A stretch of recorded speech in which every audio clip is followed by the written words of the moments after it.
All right, everyone, welcome back to Koil Kol Shira in partnership with Breslov.org. And Eliezer was mamish, the first faithful servant of Avraham Avinu. He took no credit for anything he did himself. He attributed everything to Avraham Avinu. He mamish believed. He saw the greatness of Avraham Avinu. And look what it says over here. V'asei chesed im Adoni Avram. Do chesed with my master Avraham. What's happening here? Listen to this. Tzrichin leida, we have to know.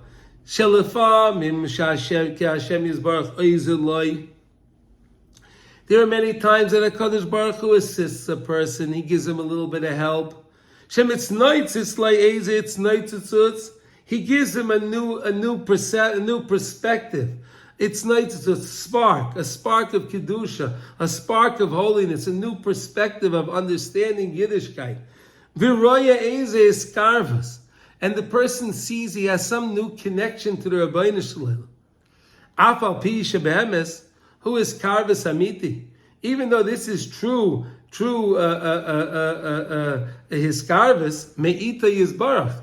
V'hu chesed gadol v'nifla, Hashem yizbarach mafli, and then we have to understand this, that not because I'm so great, that's why HaKadosh Baruch Hu is doing this to me. Adarabba, HaKadosh Baruch Hu is doing this to me as a present. Hashem is doing this to me to help me. This is what Hashem is doing. Al yita shekvar hu samach v'karv l'Hashem yizbarach v'latayr v'latzadikim. Don't think because a person has a highlight in a high moment. So he's going to think now, because I have this high moment. Oh, look at this! I am now very close to the Rabbi Shalom, to the Torah and the Tzadikim. I'm very great. But the Rebbe says no. Ki tzarich leida, we have to know. Shekol mashu mekoira v'yoysa dayinu rochik miyoid miyoid. We should know the closer we get to the Rabbi Shalom, is really the further away we are. What he means is, when you get close to the Rebbeinu Shalom, of course you're closer to the Rebbeinu Shalom. But when you get closer to Hashem, you realize how far and how great Hashem is. So you realize the distance became much greater of how great Hashem is to where I am. So even though the person came closer to the Hashem, but that is karvas can bring the person, when he thinks about it, he thinks how great the Rebbeinu Shalom is, and then he realizes how far away he is from the Rebbeinu Shalom. So sometimes the iskarvus is really israchikos, because the iskarvus itself is bringing him to make him understand where he really is. Because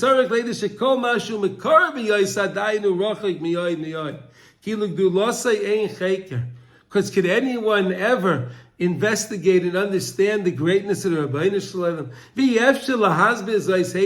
Rav Nossan is saying, I can't really write this, I can't really explain this to you properly, because you have to understand this yourself, Rav Nossan is telling us. What does it mean? When you get closer to the Rabbeinu Shalom, you realize how wonderful and awesome the Rabbeinu Shalom is. Like we're learning in the Shir, in Lekutei Halachos in the morning, we're learning this idea of tzitzis. Right? Right?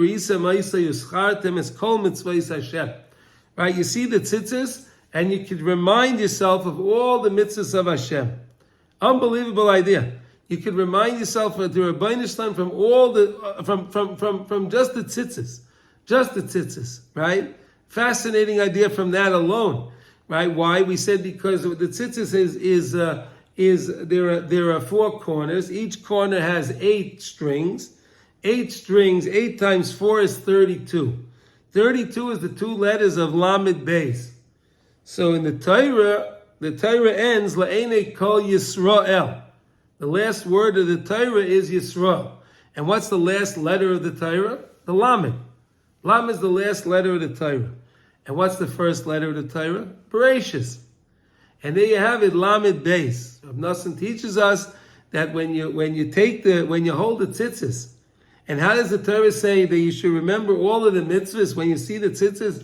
Because you can remember to have 32, and that's from the beginning, from the end of the Torah, the beginning of the Torah, from the beginning of the Torah to the end of the Torah. It doesn't matter. Any way you want to look at it, it's the same thing. It's 32. It's the Lamed and the Beis, or the Beis and the Lamed. It's the same thing, right?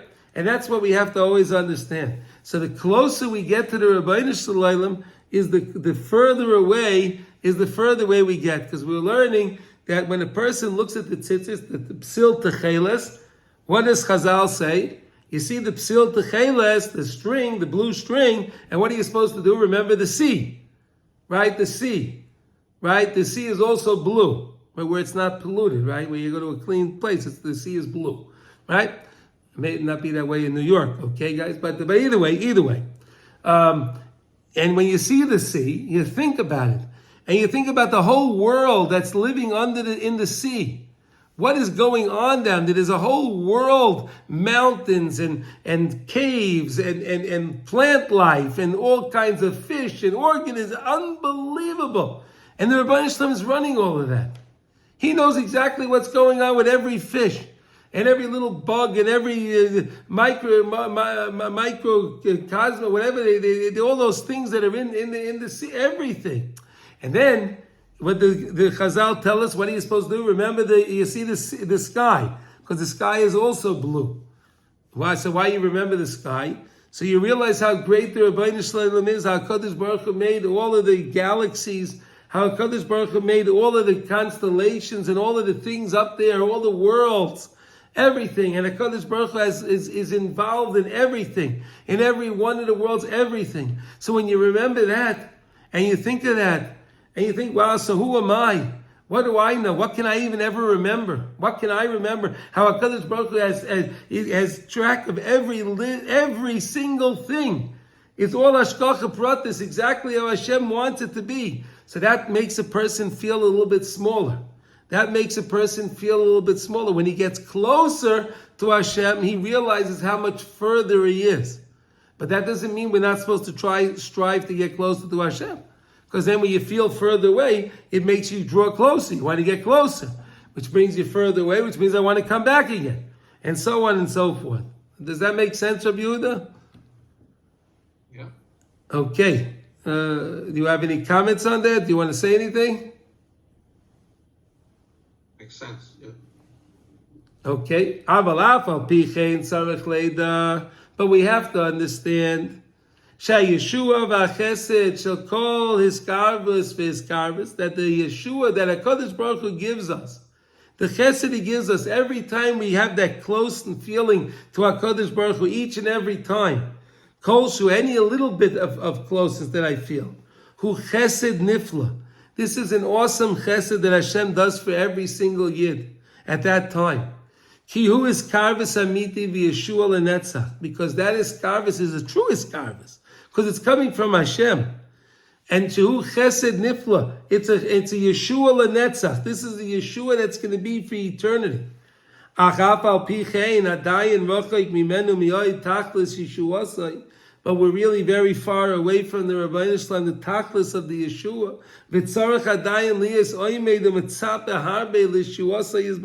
And we're supposed to always request and beg HaKadosh Baruch Hu to save us, to give us the Yeshua. Adei yisker lehivosheya b'shleimus lotzeis mimashu tzarich lotzeis u'liskari l'mashu tzarich liskari. Ribbono Shel Olam, take me away from all of the things that I may be involved in, that I'm not supposed to be involved in. Take me away from that. Let me become closer to you in the way of your Torah, and the Avodas Hashem, to be close to Klal Yisrael, to feel close to Eretz Yisrael. Umisha mistakel heitev. Whoever looks at this really well, and which is really brings him to his tachlis, because he's looking at it something, he's mistakel. He's gazing at it very, very clearly. Yochel liras. He's able to see be'inyan Avram ba'atzmai. He's able to see Avram Avinu. Why? Ki gam acher kach shayshiyai Hashem Yisbarach betzivo al tishlach yotcha. That right away after HaKadosh Baruch Hu sent Avraham Avinu on the final test, his 10th test, and what was that? Akedas Yitzchak. And then the Malach said, Al tishlach yotcha al. You can't, don't touch that. Nah, don't touch Yitzchak. V'nitzal Yitzchak, and Yitzchak Avinu was saved. It was mamish k'eref ayin. Another second, and then history would have been all different. Take it achakach oya mahara limsay zivugay. So what does Avraham Avinu do right afterwards? He says, I gotta work on finding Yitzchak as Ziv. He needs a shidduch. K'may shomer b'seinu zal. V'achakach. What happened right after that? Kishin is ba'asa shenol the Rivka. When they got the news that Rivka Imenu was born, V'roa gam Yeshua, and they saw that there was a Yeshua. They saw that the salvation was there. That Yitzchak Avinu was going to have a wonderful wife, a tzadekes. He realized that. Aval adayin he meirachayk miyoid. But it was very, very distant from Yitzchak at that moment. Why? Ki hi bas yoyim echad. Because Rivka Imenu was only 1 day old. Yoyim echad. She was 1 day old. And the Yitzchak kvar ben shleishim v'sheva shana. But Yitzchak already was 37 years old. Unbelievable. Rivka Imenu was 1 day old. So he's trying to show you that even though the Yeshua is there, the Yeshua is still far away. She's only 1 day old. How do he can't marry a 1 day, the Yeshua is far. And after when he came to the house, Avraham Avinu found that Sarah-Eliezer had passed away. Hatzedek Sarah Imenu. He had no place to bury her. He had to work on it very, very diligently. It was very painstaking. Dealing with Ephraim. Wow, was that a difficult thing? That was something very, very difficult. That Hashem helped Avraham Avinu with a wonderful miracle. To take the Me'aras HaMachpelah away from Ephraim Achiti.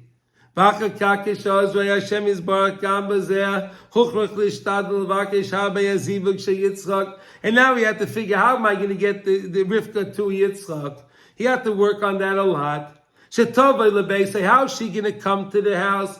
Because, she lived outside of Eretz Yisrael. And Yitzchak Avinu, because he was a carbon, he was now not allowed to leave Eretz Yisrael anymore. He was kachim. He was not allowed to leave Eretz Yisrael. So why did he have to work hard?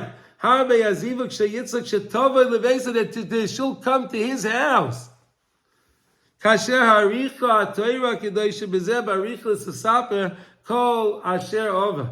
the Torah worked so hard, and the Torah has explained to us what, the whole stories and how deep the stories are, and what went on, what transpired over there, unbelievable things that transpired. Because they needed mamash nisim gedolim, and they run miyoid lazeh to this lahaitzi as Rivka mi beis Besuah, to take Rivka out of the house of Besuah. The same way we're learning here that Avraham Avinu had to work hard to get the Me'aras HaMachpelah, which is the high level of kedusha, away from Ephraim Achiti, right? So too now we had Rivka Imenu was with Besuel. A tzedek is a wonderful girl, is with this Rosh Besuel. V'lovan harami. Lahavia leYitzchak, to bring her to Yitzchak lahamid toldos. That way he can have the generations, children, generation Yetzu Adas Yisrael Bailam. That Klal Yisrael came forth from Yitzchak Avinu, from Rivka Imenu. V'chein kol masha ova achakach al Yitzchak, and then anything that transpired with Yitzchak Sha'isa Ishtay Akara. And then Yitzchak Avinu was married to Rivka, but she was barren. So again, the Yeshua was very far away. How was she going to have a child? Befrat masha ova al Yaakov Yosem Mikulam. And look at the story that happened with Yaakov Avinu.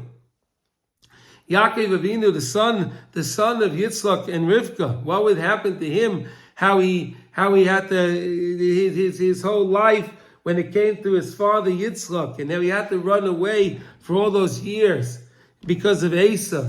What he had to do, and he would spend the time over there by Lavan Harami, all of that time.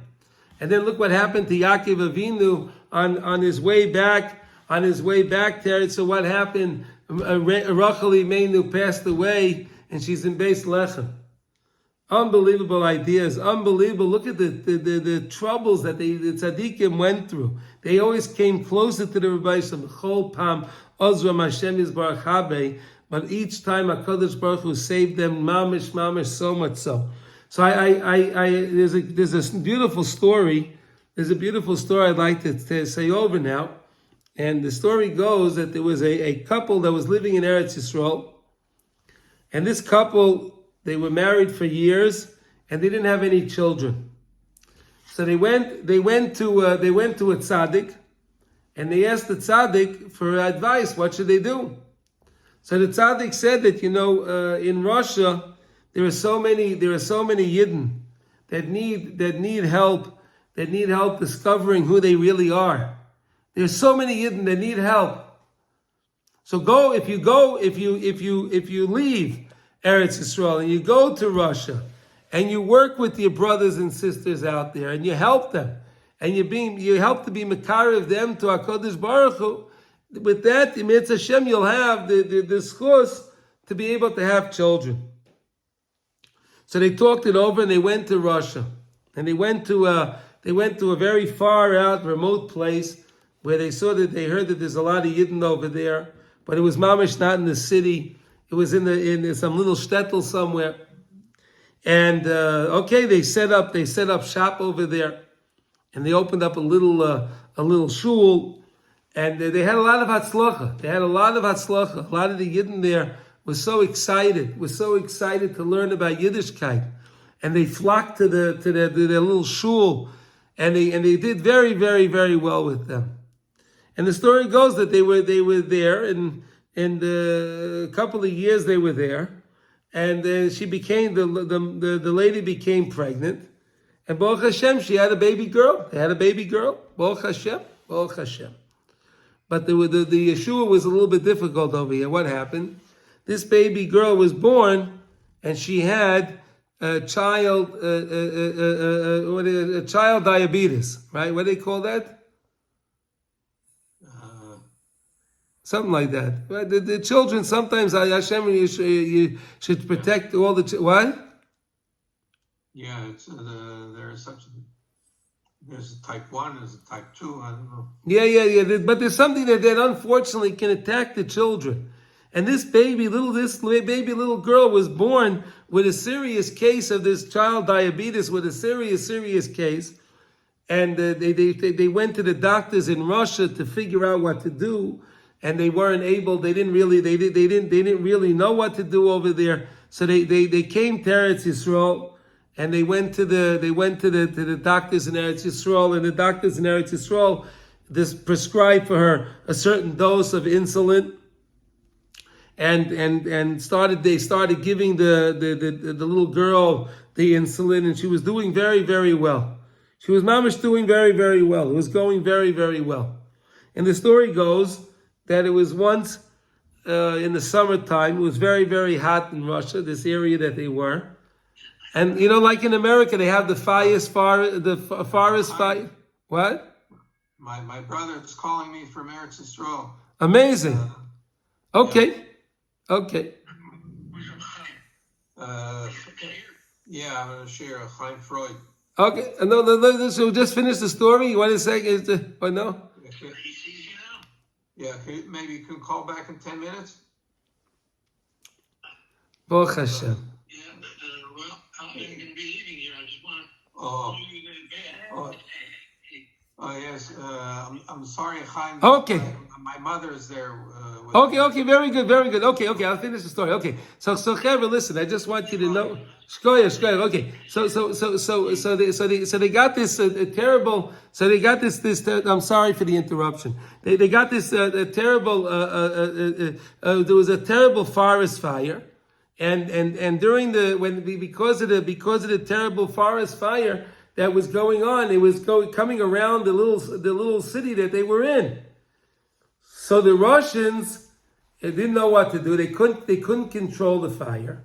So what they did was they sent a train, and they helped to send people to help evacuate the city to get the people out so they shouldn't be burnt by the fire. Shouldn't be burnt by the fire. So the rabbi and his wife, they grabbed the insulin. They had all the insulin in their refrigerator. They grabbed it and they put it in a bag, and that's the only thing they took with them when they left because they needed it for the baby. And the story went that they went on the train, and it was very, very, very hot. As hot as it was in the city, the train was even hotter. And the baby started, her sugar level started going up. So the parents gave her the shot of the insulin, and it didn't go down. It was going up and up and up. They didn't know that the insulin can go bad very easily if it's not refrigerated. They didn't know that. And well, the story goes that they were crying, and they didn't know what to do because the fever went up. It was going higher, and her sugar count was going higher and higher. It was becoming very dangerous. They didn't know what to do. So the train stopped, and they asked in the town, "Is there a doctor? Is there a doctor?"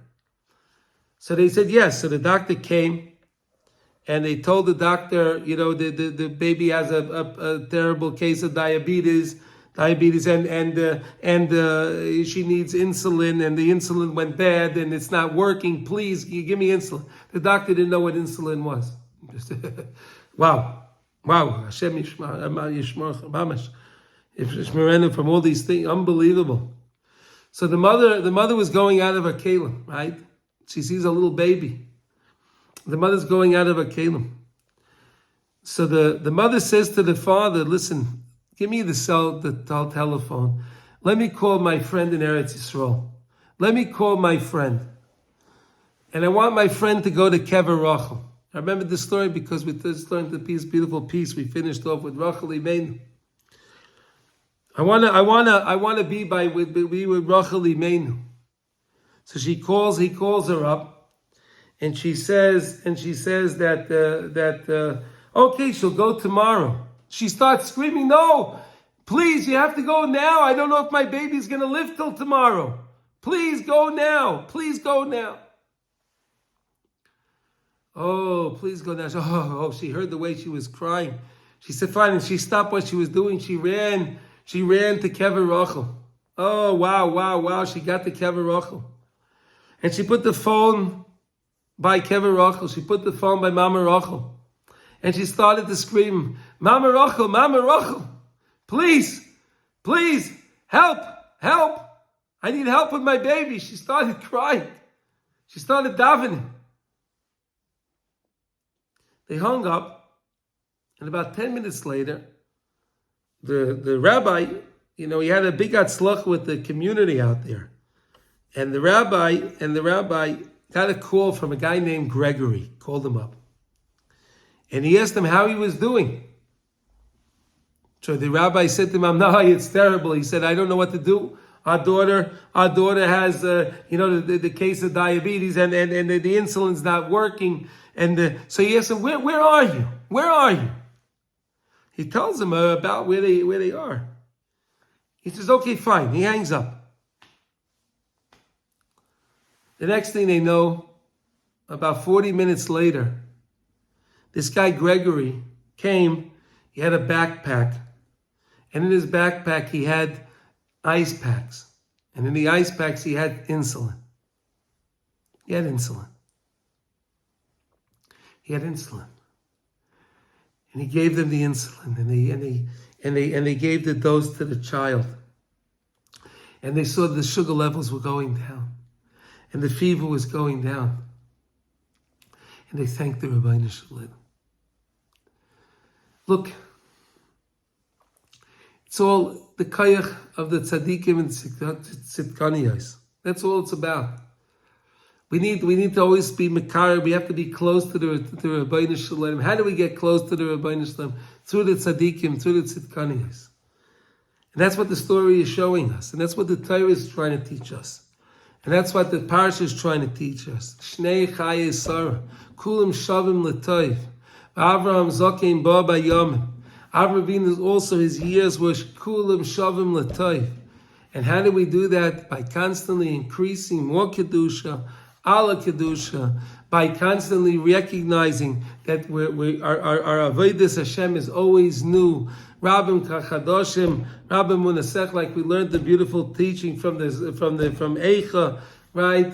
And just to remember these ideas that every day it's new. Every day Avodas Hashem is new. Every day is new. Every day is fresh. In the same way a child has such energy, has such vitality, such vigor. That's how our Avodas Hashem is supposed to be. I want to wish everyone a wonderful day. Kol Tuv, everybody. Thank you for listening. Please share the video. If you have any comments or questions, you can always call me on my phone, which is 516-851-8855, 516-851-8855. If you're calling in Israel, you can call me from 053-471-9912. If you'd like to send me an email with a question, you can do that also. My name is Chaim Freud, ChaimFreud @me.com. Thank you, everybody. Kol Tuv.